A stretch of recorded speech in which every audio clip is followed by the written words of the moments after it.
হ্যাঁ, অবশ্যই ভালো লাগছে। দারুণ ভাবে হলো, আমরা সবকিছু ফুটিয়ে দেখে সময় নিয়ে করলাম এবং এটা উপলব্ধি করলাম যে একটা বড় দায়িত্ব আমার ওপর আছে এবং আমি সেই দায়িত্ব পালন করতে সদা তৎপর হব এবং নোয়াপাড়াবাসীর হয়ে আগামী 5 বছর নিজেকে উজাড় করে দেবো। কোনো অর্জুন সিং এর সঙ্গে লড়াই হবে না গার্গীদের সঙ্গে লড়াই হবে এখন তো আমি জানি না।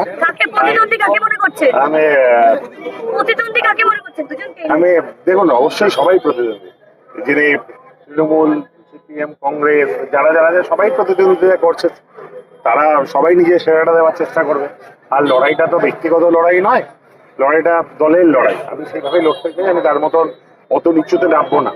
কিন্তু আমি এটুকুন উপলব্ধি করতে পারি যে নোয়াপাড়ার মানুষ সংস্কৃতি প্রবণ মানুষ, তারা কৃষ্টি সংস্কৃতি সম্পন্ন মানুষ এবং এই নোয়াপাড়ার মাটি সোনার চেয়েও ঘাটি। তাই নোয়াপাড়াতে কোনো খুনি, কোনো গুন্ডাকে নোয়াপাড়া কখনো মেনে নেবে না।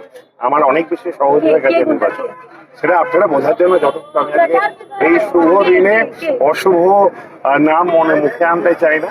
আমি শুধুমাত্র বলতে পারি আগামী 5টা বছর নোয়াপাড়ার জন্য নিজের সর্বস্বটুকু উজাড় করবে।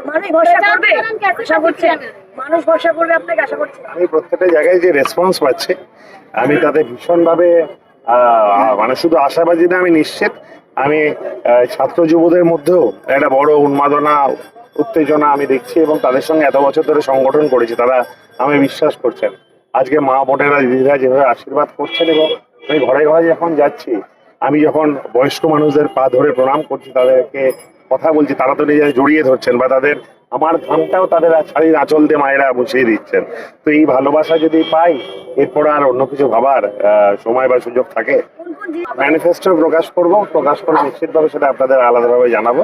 কিন্তু সবার প্রথম বলছি যে 2019 নির্বাচনে জেতার পর অর্জুন সিং যে গুন্ডা রাজটা করেছিলেন, সেই বাইক বাহিনী, লাল চুল, কানে দুল, মুখে গুটখা, আজকে তাদেরকে অন্তত আপনি দাপাতে দেখবেন না, সে যে কোনো দলের ক্ষেত্রে হোক। এটা প্রথম আমার কমিটমেন্ট। আর উন্নয়নের ক্ষেত্রে অনেকগুলো ধারা আছে, অনেকগুলো জায়গা রয়েছে।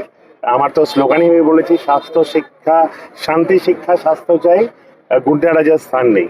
নিশ্চিতভাবেই সবকটা বিষয় নজর দেবো আলাদাভাবে। আমায় নোয়াপাড়ার মানুষ নিয়ে নিয়েছে, নোয়াপাড়ার মানুষ প্রস্তুতি নিয়েছে। কারণ নির্বাচনটা এখন শুধু আমি লড়ছি না, আজকে বিরোধী ক্যান্ডিডেট হওয়ার পর আমার থেকে বেশি নোয়াপাড়ার মানুষ লড়ছে। যত হামলা করো ঠিক সামলে নেব, চ্যালেঞ্জ 29 তারিখ।